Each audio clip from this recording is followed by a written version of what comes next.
So today, the title of my talk is Do You Accept the Challenge? And I've been wanting to talk about challenges for years, actually, because I feel like I've had a few in my life. Just one or two, yes.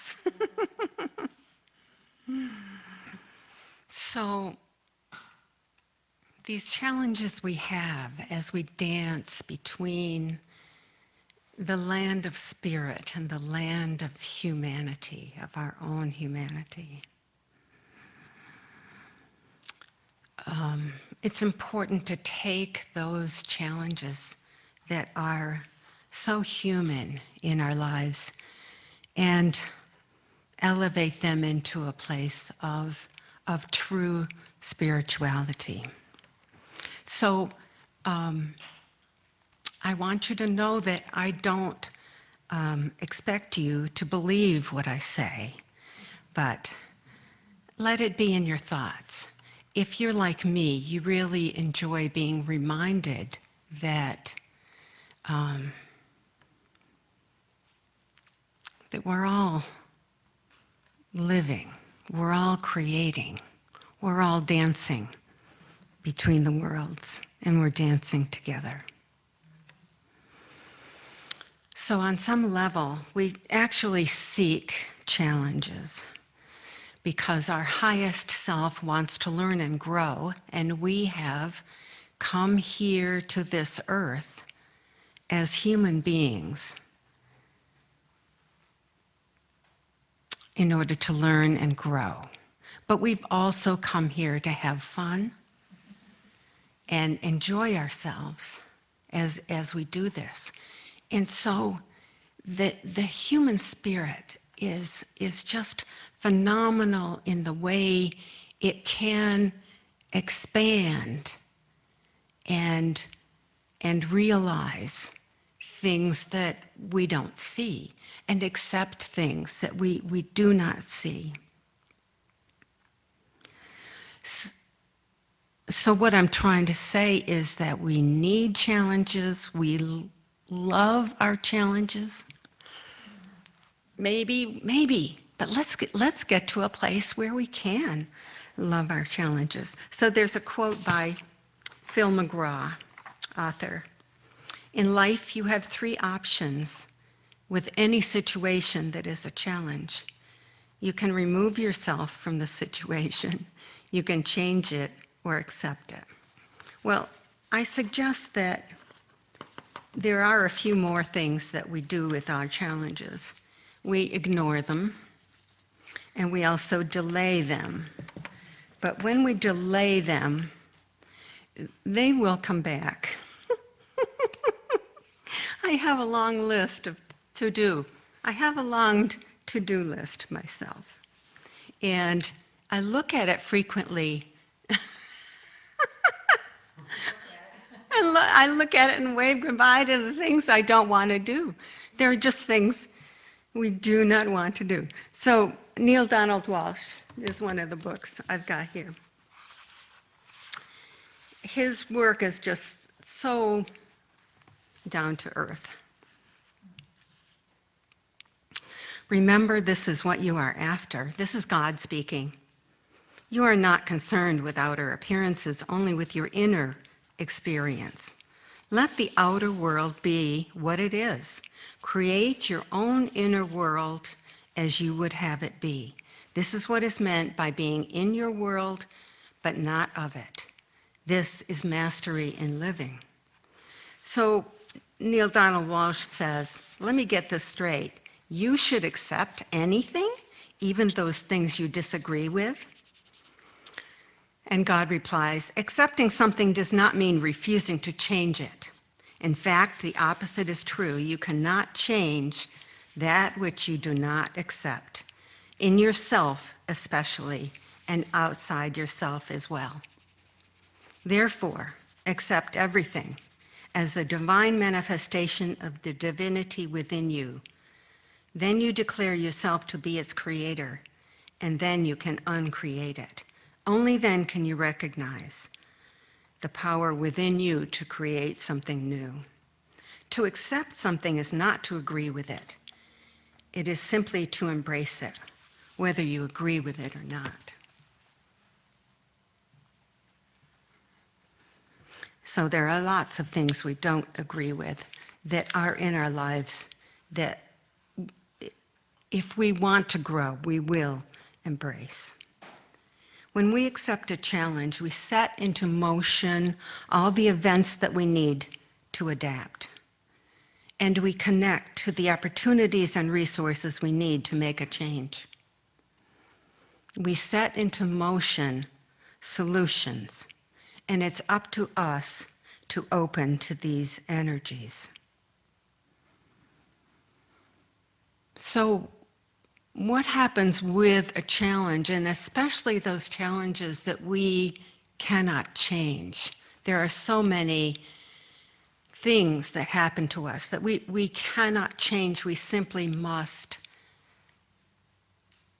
embrace it as we go through it and try to, well, what I've done in my life is just tried to make it something that is really helpful, and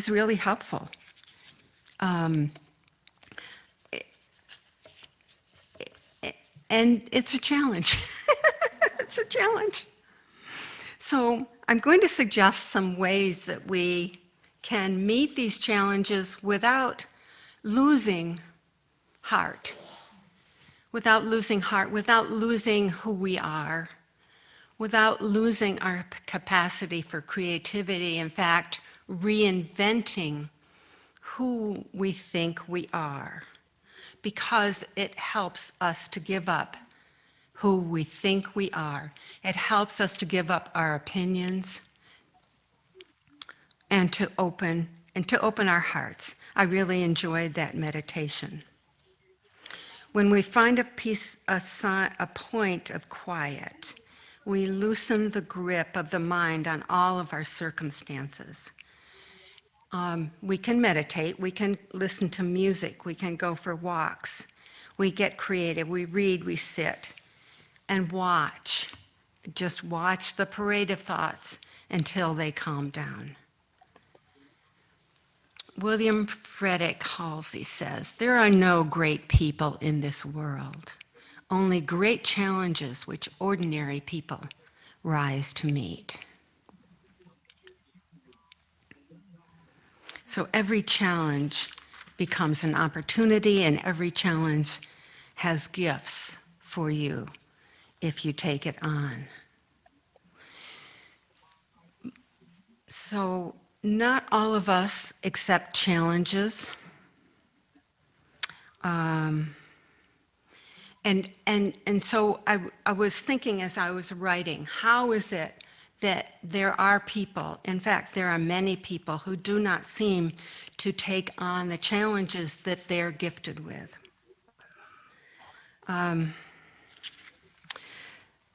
They just never seem to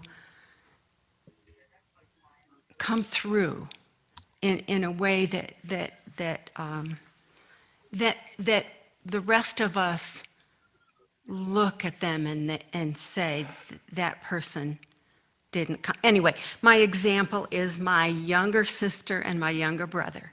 My younger sister is terribly depressed and on large amounts of medication for depression. And this has been true for her for maybe 20 or 30 years now, so that her life is not what would seem to the rest of us like a normal life. I have a younger brother with PTSD, and both of these younger siblings have suffered a lot, and they need to be supported. They can't support themselves, and they do not live what most of us think of as a normal life. So one of the thoughts I had was, did they receive more emotional abuse in the family that we grew up in? Or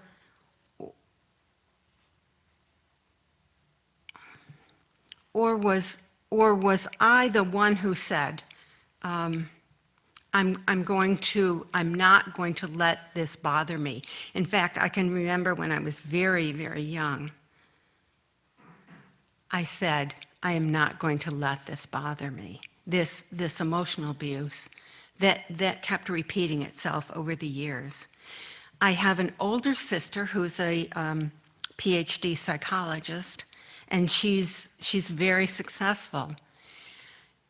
And she is the one who helps the other two. This is why I say we all need each other.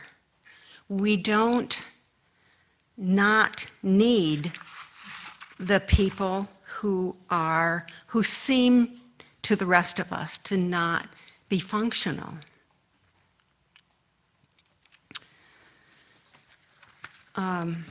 We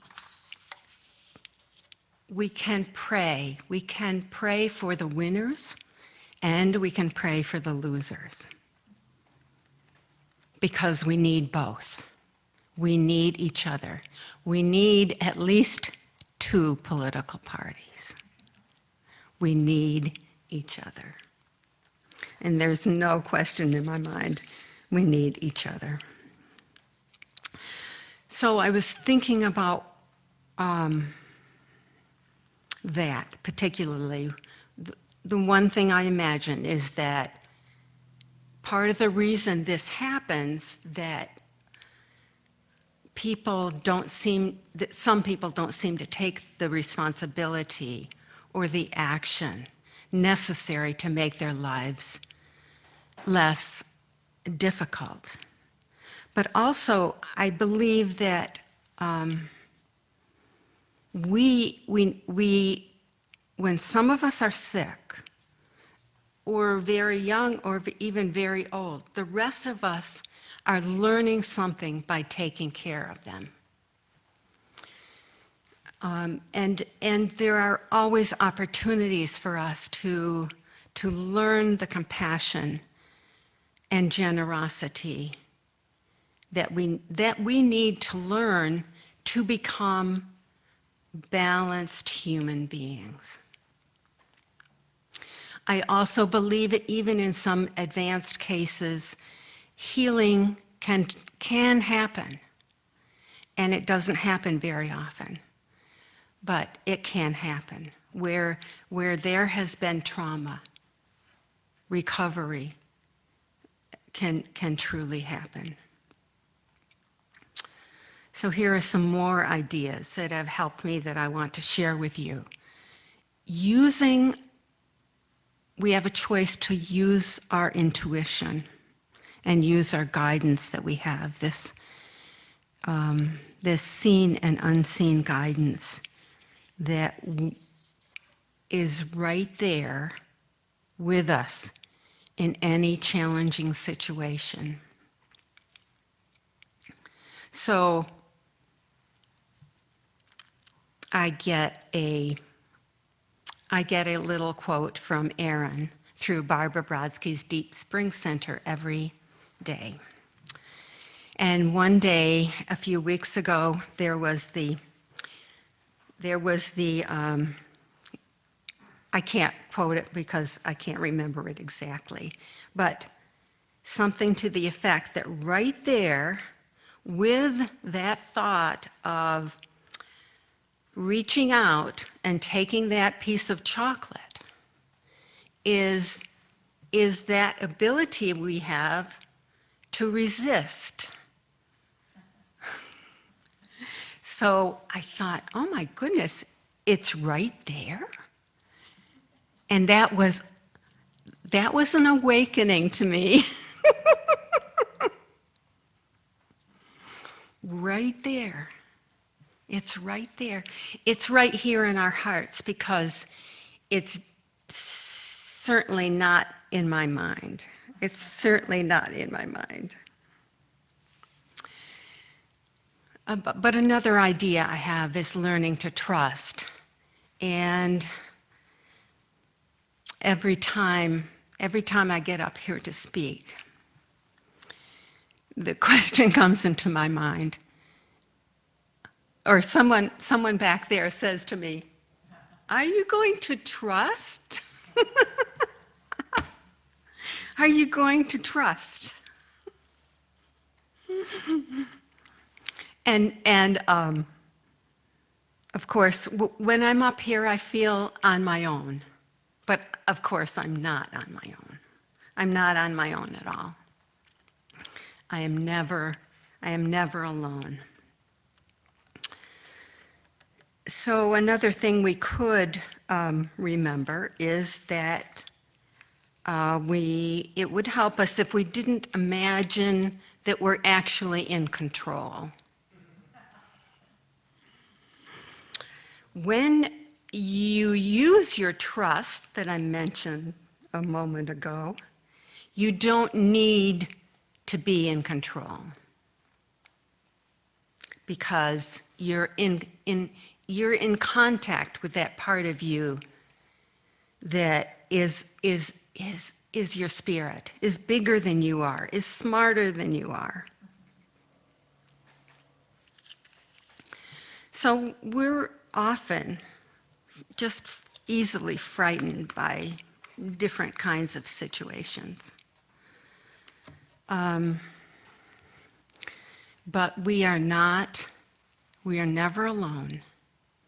And we can, in fact, trust more.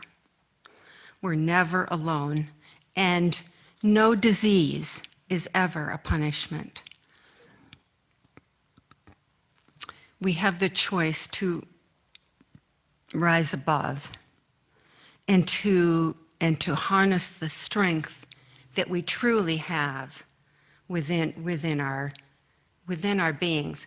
But we need to use our hearts. We need to. It helps us to remember that facing challenges is totally natural, and we have the complete ability to handle huge challenges. I think I'm trying to prove that to myself with the cancer treatment I'm going through. It's kind of amazing. I did finish radiation a few weeks ago, but I'm still on an infusion that I get every 3 weeks. But the fortunate part of that is that there are very few, almost no side effects. So as we face these challenges, we can choose to look for the healing that's happening on our own greater levels. And I'm holding my hands up, but what I mean is our own deeper levels, the deep levels in our guts and in our hearts, the healing that needs to happen and can happen as we explore with our bodies and our minds and our hearts, as we explore this being human. So recently, and I don't know why I never thought of this before, but we have a little, maybe 12-acre woods behind us, behind our little property. And this summer, someone came in, and it doesn't belong to us. So this summer, someone came in and cut down these huge, I mean really huge oak trees.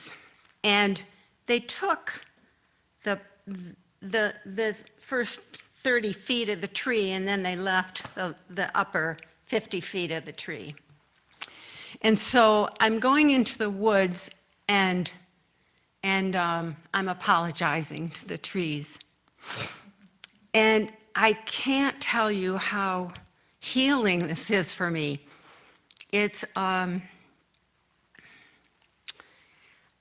not my fault, but I want to take responsibility because I'm part of that humanity that went in there and cut those trees and left so much of the tree behind. I'm part of that humanity, so it is up to me to apologize. And it's just incredible. It just feels it feels so healing. And I was thinking, well, I know that all this treatment I'm going through is healing. I'm deciding to make it into as much a healing treatment as it is feels sometimes destructive to the human body, believe me.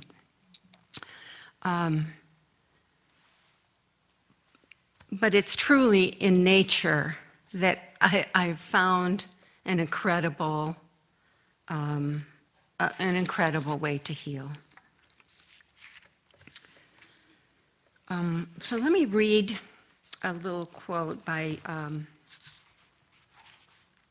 from Robin Norwood's book, Why Me, Why This, Why Now? Every occasion of adversity, dwelling within every tragedy, every trauma, every occasion of adversity are the precious seeds of healing. Healing not only for that event or condition, but healing for much that cannot be seen or even intuited.